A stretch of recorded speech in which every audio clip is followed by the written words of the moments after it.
Bom, na aula de hoje a gente vai trabalhar a segunda parte do plano de negócios.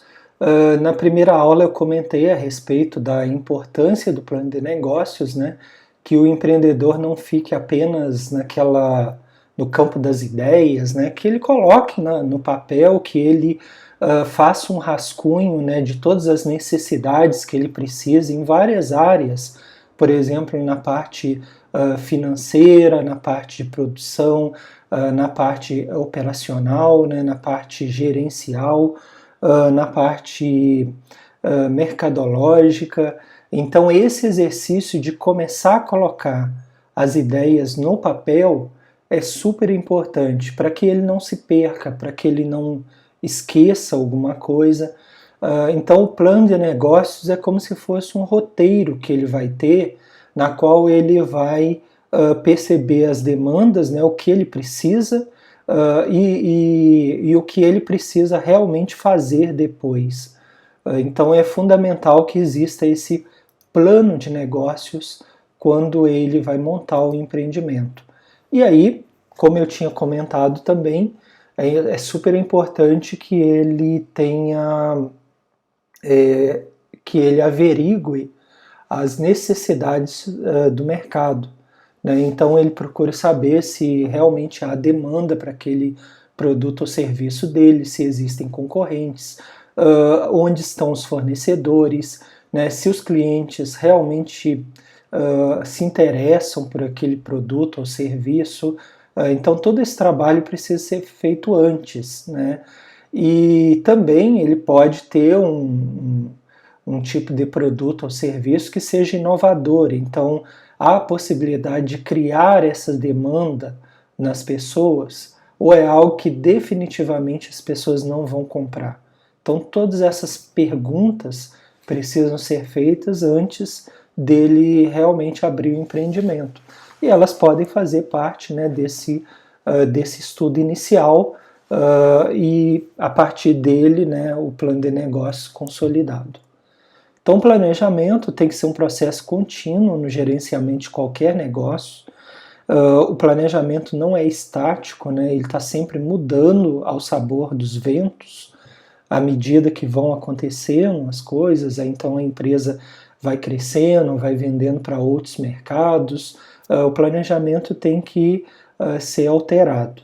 Tá? Isso faz parte e o empreendedor ele tem que estar ciente disso, que o mercado é muito dinâmico. Ou seja, o plano também pode ser usado internamente pelos proprietários para administrar os negócios com mais eficiência em base permanente. Então, na administração, a gente aprende que existe um ambiente interno e o ambiente externo. O que é isso, né? O ambiente externo é o contato com tudo que está fora da empresa, né? Então, fornecedor, cliente, governo, a comunidade próxima. Então, para esses atores que estão no ambiente externo da empresa, precisam ser feitos vários tipos de plano. Por exemplo, o fornecedor está ligado à parte de compra de mercadorias e também ao pagamento por essas mercadorias, no caso do comércio, ou matéria-prima, no caso da indústria. Então, envolve uma parte mercadológica, né, de compra, envolve uma parte financeira, que é o pagamento. Da mesma forma, os clientes, né? Os clientes também estão do lado de fora.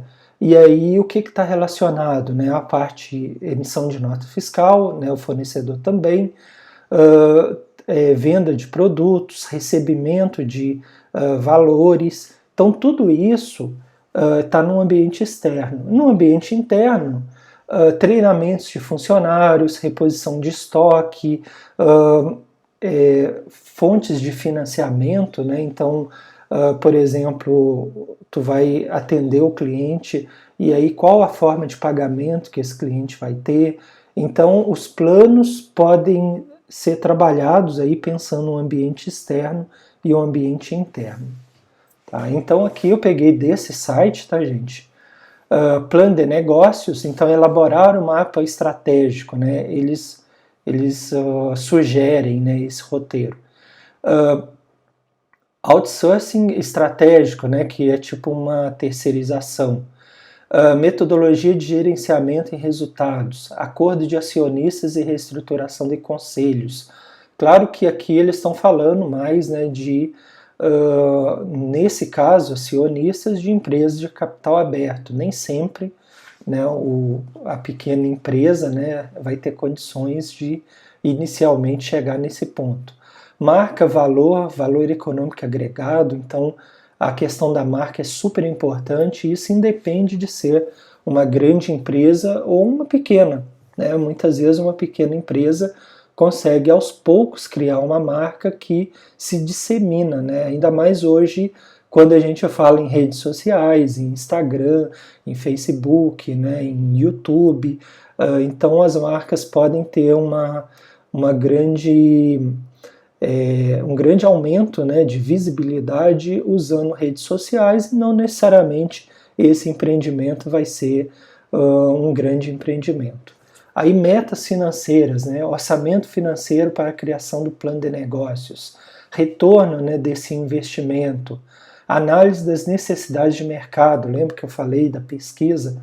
Então, gestão de projetos, apoio ao plano de negócios, gestão comercial, organizacional, equipe, aí envolve também um pouco de RH, né, desenvolvimento RH estratégico, criação de indicadores-chave de desempenho, revisão organizacional e governança, né, que é como a empresa gerencia as suas atividades.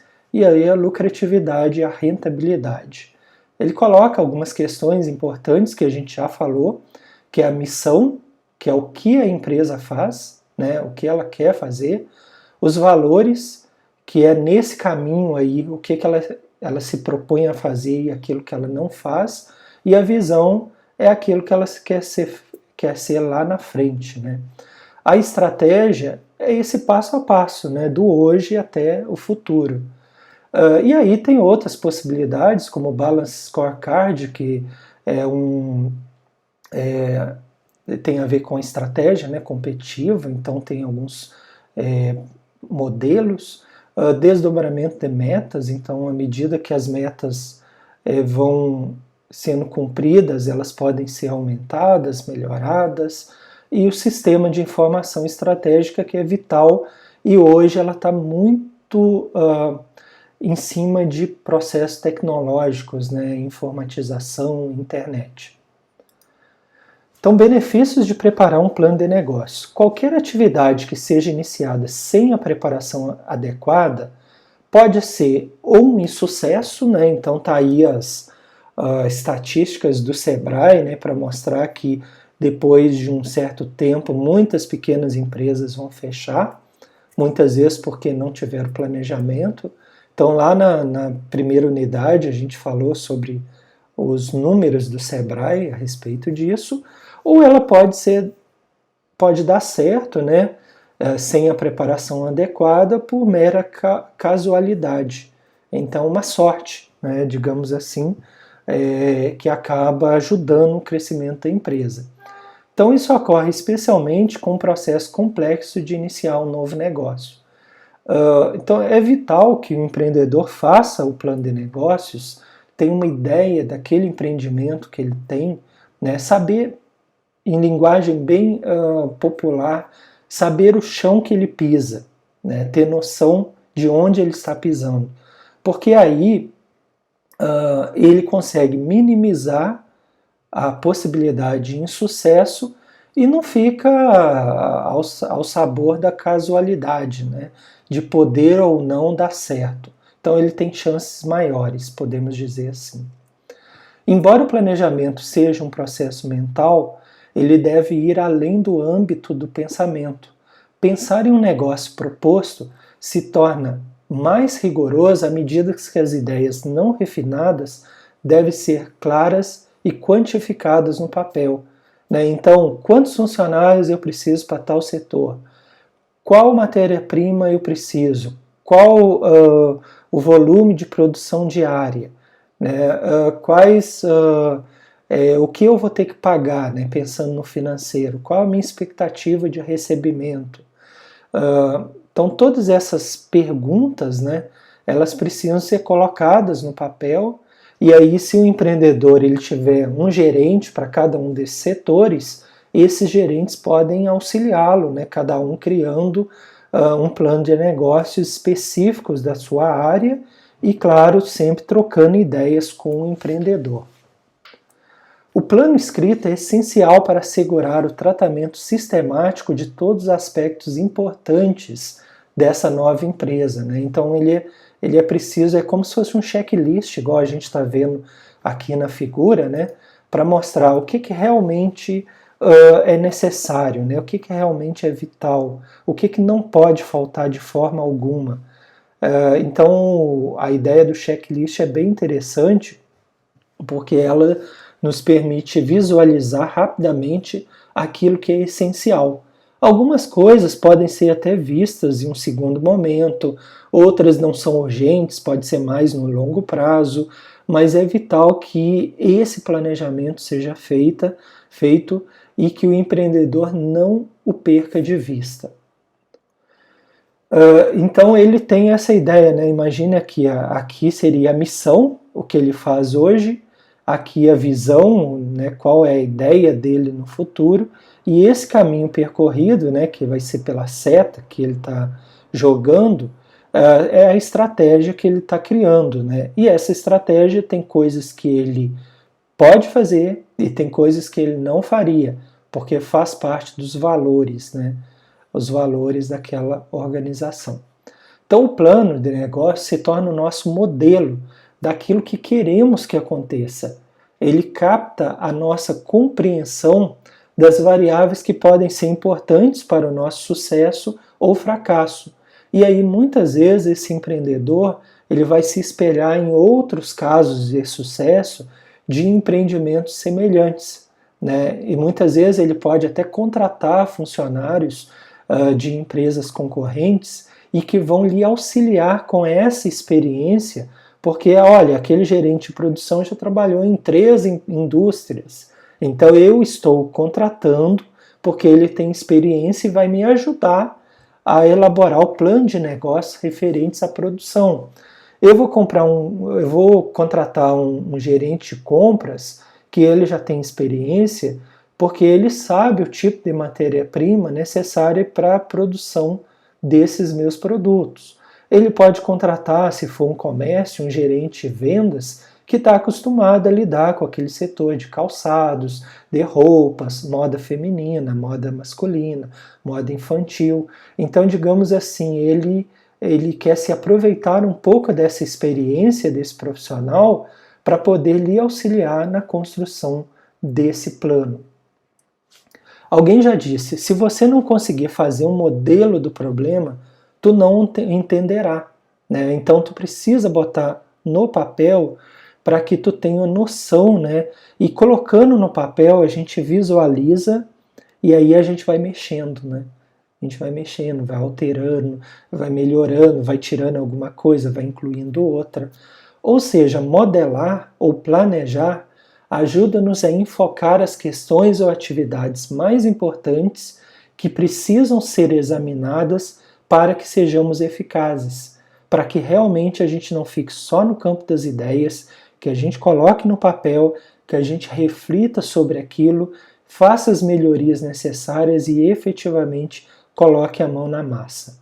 Então, o benefício derivado do preparo de um plano escrito formal é a disciplina que o futuro empreendedor aprende a ter, né? Então, colocar no papel, estabelecer datas, prazos, tem a ver com disciplina, né? E isso faz com que a gente se cobre, a gente procure melhorar e a gente avance, né?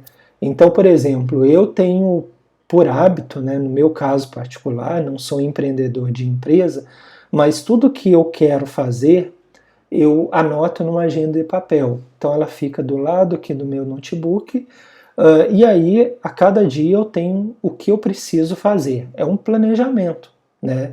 Muitas vezes eu não consigo fazer aquela atividade prevista para o hoje, por exemplo.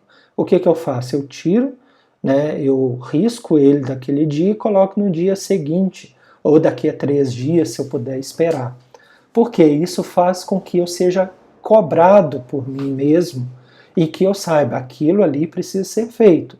E aí algumas coisas têm prazos definidos, então tem que ser feito para ontem, né? E há coisas que podem ser aguardar um pouco mais de tempo, mas todas elas precisarão ser feitas. Isso vai criando uma disciplina para a gente vai sendo cobrado por nós mesmos, mas sem estresse, tá, gente?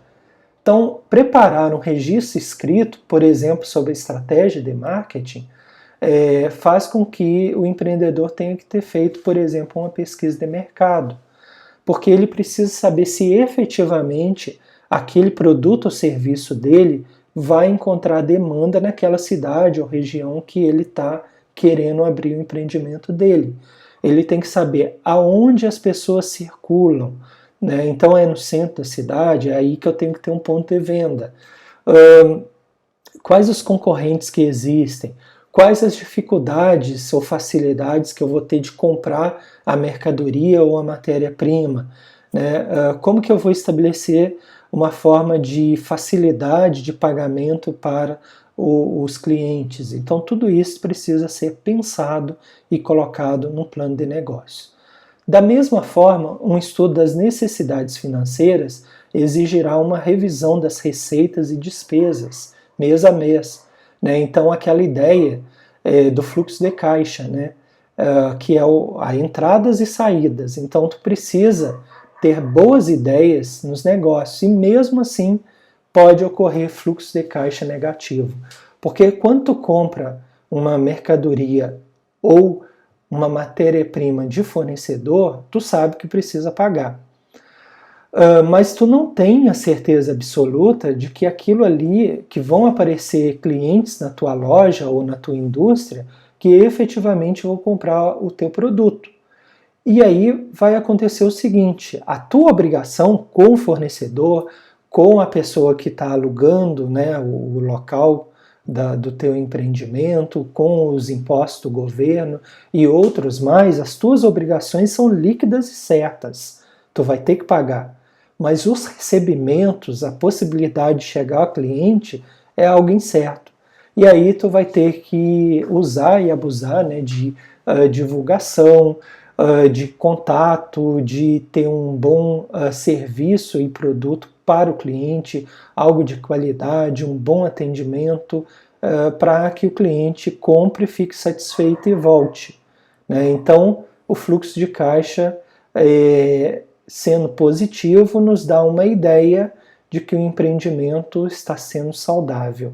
Se for negativo, principalmente a partir aí de meses depois de funcionamento da empresa, ele já sinaliza que existem alguns problemas.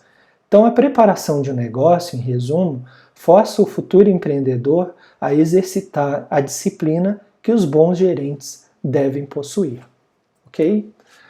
Aqui um resumo, né? Plano de negócios, sumário executivo, missão, visão e valores, descrição do negócio, análise SWOT, né? Matriz SWOT, que são os pontos fortes, fracos, oportunidades e ameaça, análise do mercado, análise da concorrência, né? Tudo isso eu comentei, plano de marketing, plano de operações, plano financeiro e alguns possíveis anexos. Alguns desses elementos a gente vai comentar ao longo dessa unidade 3, ok? Então, agradeço a atenção de vocês, lembrando, né, das nossas redes sociais, o nosso site, os nossos cursos, que são gratuitos, né, e os nossos canais no YouTube. Então, eu aguardo vocês, até a próxima aula.